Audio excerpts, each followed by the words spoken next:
Hai gengs, balik lagi di channel gue, Anggia Imran, channel yang paling gak berfaedah, yang membahas semua hal-hal yang paling gak penting soal urusan dunia perkantoran. Sekarang gue lagi semangat bikin tentang kantor. Oke, jadi kali ini gue akan bahas soal sales and marketing, tipe sales and marketing. Nah, biasanya sales and marketing itu ada di dalam satu divisi. Kalau perusahaannya kecil, kalau perusahaannya gede, mereka dibikin jadi 2 divisi. Terserah ada tuh. Yang penting kerjaannya mirip-mirip gitu. Nah, terus udah itu, sebelumnya jangan lupa like, komen, subscribe, share kemana deh tuh, terserah, ke sosial media lu semua. Kalau lu punya, kalau lu nggak punya sosial media, bingung juga gue ya kasih masukan kemana ya lu mau sebarin, oke? Berhubung gue mau pergi, jadi gue untuk vlog kali ini gue akan sambil dandan. Jadi dilarang komen gue pakai makeup apa, tipenya kayak gimana, jangan diikutin karena ini super simple. Parah sih. Nah, jadi tipe orang marketing dan sales, kita bilang mereka aja lah ya. Mereka itu pikirannya adalah target achieve. Gak ada lagi yang dipikirannya mereka. Jadi basicnya cuma mikirin itu. Jadi tipenya orang marketing yang pasti kita bisa identify dari awal adalah mereka rata-rata orangnya tuh rame banget, heboh banget. Mau di kadang-kadang nih ya, penampilan mereka tuh menipu. Kayak misalnya mereka kelihatannya aja pendiam, tapi begitu deket bisa segitu ramenya. Nah, dari situ kita bisa tahu salah satunya bahwa mereka tuh, kalaupun mereka ada di posisi admin atau apa, mereka sebenarnya punya bakat untuk jadi marketing, punya banget. Untuk jadi orang sales punya banget gitu. Karena ya itu tadi, orangnya itu pasti rame. Karena apa? Karena kalau kita orangnya pendiam, untuk ketemu sama orang ya gimana ya? Agak pusing ya nggak sih? Pusing nggak sih? Kita harus jualan sesuatu, terus kita orangnya pendiam, kaku kayak kanebo. Gimana coba? Kanebonya kanebo kering lagi, yang udah dijemur 2 minggu. Ya Bo, gue pakai yang namanya concealer. Concealer gue itu mereknya apa ini ya Tuhan Gusti? Naon sih itu? Nih, Benefit apa sih nih? Hydrating concealer. Inilah pokoknya, nih yang ini. Gue beli yang kecil, kenapa? Karena gue orangnya pergi kemana-mana ribet kalau beli yang gede-gede ya. Nah, sampai tadi pembahasan si marketing yang rame, itu karakternya. Salah satu yang paling menonjol adalah itu gitu. Tapi yang mau kita bahas adalah negatifnya orang marketing. Nah, yang kita ketahui bersama bahwa pikirannya orang marketing itu adalah target sales. Nggak ada yang lain yang dipikirin sama mereka. Nah, dari situ kita tuh bisa tahu tipe-tipe marketing yang ada, yang di sekeliling kita nih, yang ada di setiap perkantoran nih gitu. Yang pertama adalah carmuk. Ayo, pernah ketemu sama orang marketing, sama mereka deh tuh ya, yang carmuk? Pernah gak? Carmuk tapi gak perform. Carmuk sama si bos, tapi kerjaannya nyuruh-nyuruh, harusnya begini nih, harusnya gini gitu. Pernah gak? Pernah pasti. Gue pernah punya pengalaman sama orang tipenya kayak begitu.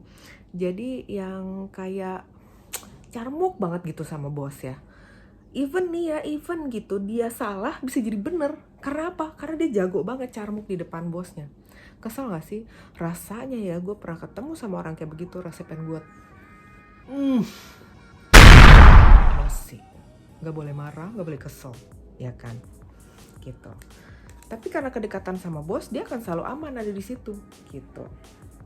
Salah nggak? Nggak salah. Karena manusia punya survival instinct yang berbeda-beda. Cara dia survive itu beda-beda. Ada yang carmuk, ada yang kayak di vlog gue sebelumnya itu, yang gue bilang ada pentolan yang ina dan itu. Nah itu seperti itu. Nah, selanjutnya adalah tipe opportunis. Apa itu opportunis? Opportunis adalah orang yang bisa mengambil setiap kesempatan, melihat dan mengambil setiap kesempatan. Baik itu positif dan negatif ya. Beberapa orang yang gue temuin orangnya sangat oportunis gitu. Kalau sama si berkaitan sama pekerjaan, dia akan sangat oportunis, yaitu dengan cara misalnya nih, ada timnya dia, ini negatif ya, timnya dia baru ngomong ada proyek di sini gitu, maka dia akan langsung gerak cepat untuk mengambil proyek itu. Itulah oportunis. Bagus nggak? Bagus.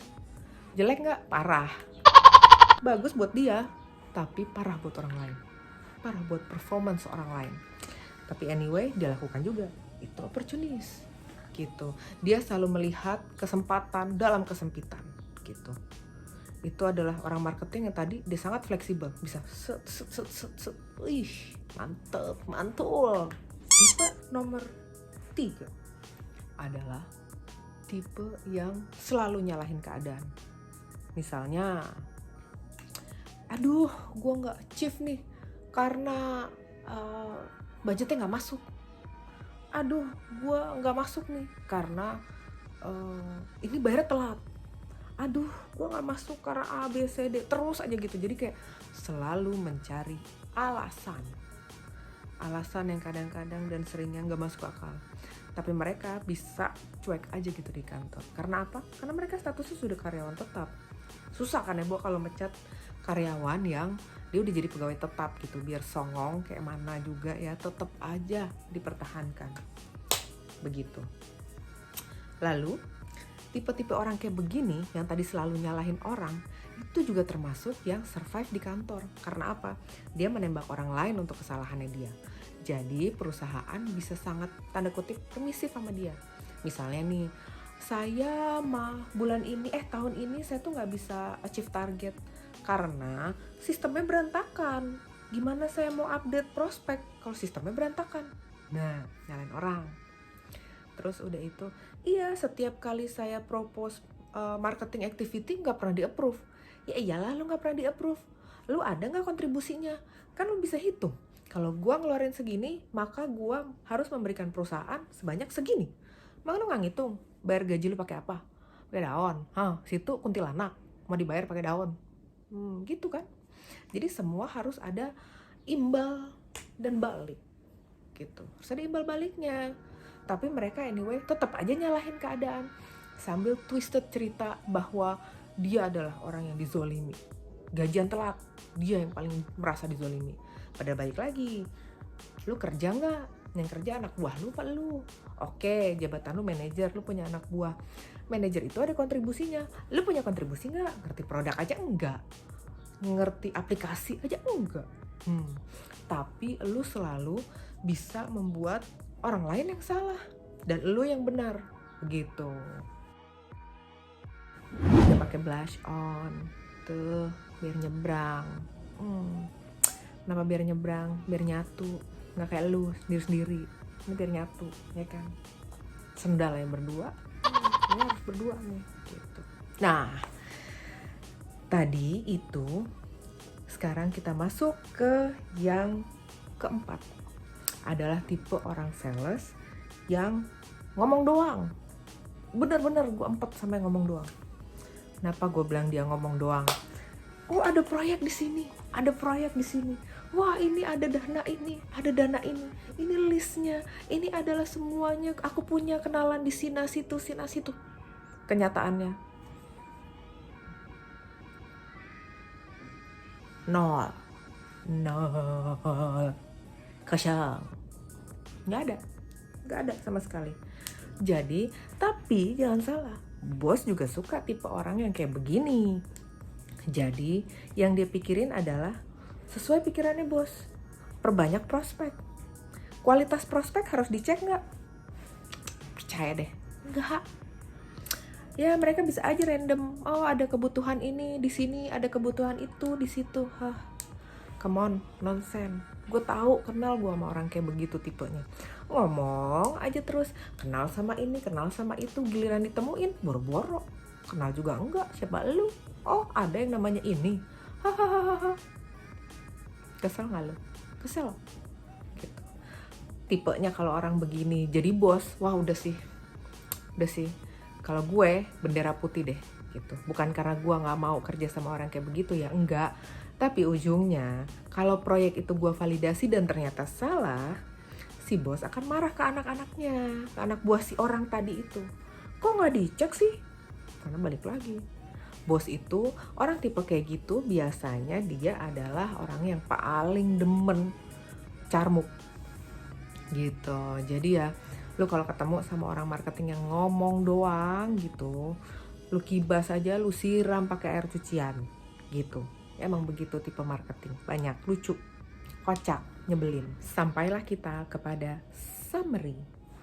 Summary-nya apa? Dari gue share sisi negatif dari orang sales dan marketing, yaitu sebetulnya mereka itu maunya survive aja di kantor karena mereka punya tanggung jawab di rumah gitu.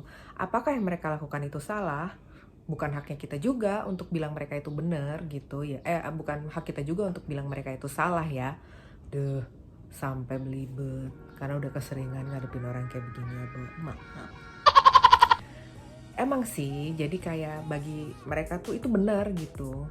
Nah, bagi kita kayak itu tuh salah, harusnya nggak begitu. Tapi balik lagi, harusnya versi kita kadang-kadang nggak sesuai dengan harusnya versi mereka. Kalau mereka nggak melakukan yang namanya tadi 1-4 itu, dijamin mereka akan cepet di-cut. Kalau udah di-cut, udah deh. Mereka udah susah kerja. Mau kerja di mana? Mana ada perusahaan yang mau menerima? Si ini yang banyak ngomong, si itu yang ngecepret terus, si ini yang sukanya hobinya ngejilat bos gitu. Itu akan berbahaya buat orang yang merekomendasikan si orang itu. Jadi ya udah, balik lagi, mereka melakukan itu untuk survive. Mereka melakukan itu untuk penghasilan yang dibawa ke rumah, which is itu untuk dapurnya gitu. Jadi ya, yang bisa kita lakukan adalah kita jaga jarak aja sama mereka. Gak usah terlalu deket, gak usah terlalu jauh. Karena apapun akan mereka lakukan untuk supaya tipe orang nomor 1 carmuk. Mereka akan collect informasi. Kalaupun mereka nggak bisa dapetin dari hal pekerjaan, mereka akan serang kita secara personal. Jadi hati-hati dalam cerita. Cerita A bisa jadi A kuadrat, bisa jadi A pangkat 3, bisa jadi A pangkat 4. Jadi kayak beritanya tuh jadi kayak akhirnya lu jadi takjub gitu. Hah?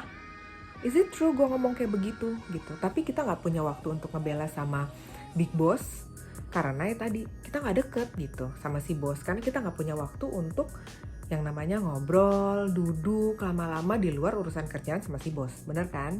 Gitu. Siapa sih yang kepengen duduk ngegosipin karyawan lain? Ingat loh, kalau lu digosipin sama si bos lu, artinya bukan gak mungkin bos lu akan ngegosipin tentang lu one day ke orang lain. Bisa jadi ke orang teman lu sendiri. Sakit hati gak lo? Gak bisa sakit hati. Karena lu udah membuka kesempatan untuk lu masuk ke dalam jurang itu. Jadi gue menganggap itu adalah jurang gitu. Jadi bukan sesuatu yang bisa bahkan mendongkrak lu punya karir. Enggak, itu adalah akan bikin diri lu sendiri jatuh ke lubang. Menurut gue gitu. Jadi ya kita gak bisa salahin dia untuk berbuat itu. Kita juga nggak bisa membenarkan orang lain sehingga kita juga melakukan hal yang sama seperti dia. Itu juga nggak benar. Yang kita lakukan ya udah, kerja aja yang benar. Kalau memang kebenaran punya bos orang sales dan marketing yang tipenya kayak gitu, ya nasibmu lah ya. Sakno aku, kasihan aku sama kamu. Tapi ya udah, diterima aja gitu. Mungkin rezekimu adalah itu, pembelajaran buat lu bahwa nggak setiap bos, bukan big boss ya, gak setiap bos itu sama. Gak setiap bos itu suka ngelindungin anak buah. Gak semua bos itu kalau ada proyek dikasih ke anak buahnya yang ngerjain supaya anak buahnya dapat performance yang bagus. Enggak. Bisa jadi juga si bos itu oportunis gitu. Jadi kita gak bisa salahin orang untuk berbuat apapun. Yang bisa kita lakukan adalah tetap do the best. Apapun yang terbaik yang bisa kita lakukan tanpa harus nyenggol orang kanan kiri. Percayalah, karma itu mungkin ada loh. Kalau kita berbuat jahat ke orang, suatu saat orang akan jahat sama kita. Kalau misalnya kita berbuat baik dan dibalasnya orang berbuat jahat sama kita, tunggu aja, Bo. Pasti akan ada yang namanya dia dibegituin sama orang lain. Ingat kan? Dunia tuh berputar, terus nggak tahu ya tuh kalau rodanya tuh, kalau ibaratnya tuh roda tuh berputar terus kadang atas, kadang di bawah gitu. Nggak tahu kalau tuh roda tuh macet ya. Tahu deh tuh kegancet apaan. Nah itu baru tuh lu di bawah aja terus nasib lu ya. Sedih gue. Nangis Gusti gitu. Oke, cukup vlognya hari ini. Nanti gue masih banyak tipe-tipe, semua akan gue bahas. Vlog gue akan membahas seputar dunia pekerjaan. Siapa tahu profesi lu akan gue bahas. Misalnya marketing dari sisi positif. Mungkin lu bisa komen, sisi positifnya marketing apa sih yang bisa gue gali? Komen aja di bawah. Gue baca satu-satu. Bukan berarti kerjaan gue gak ada, tapi gue pengen aja gue baca. Kan gue orangnya suka bikin diri gue sendiri sibuk gitu ya. Komen, like, subscribe, share, kemana aja terserah. Share-nya di Facebook lah kalau lu masih main Facebook. Kemana aja terserah dah tuh ya. Kok gue atur-atur ya, pusing gue. Atur aja dah tuh, suka-suka sekarang. Oke, bye-bye.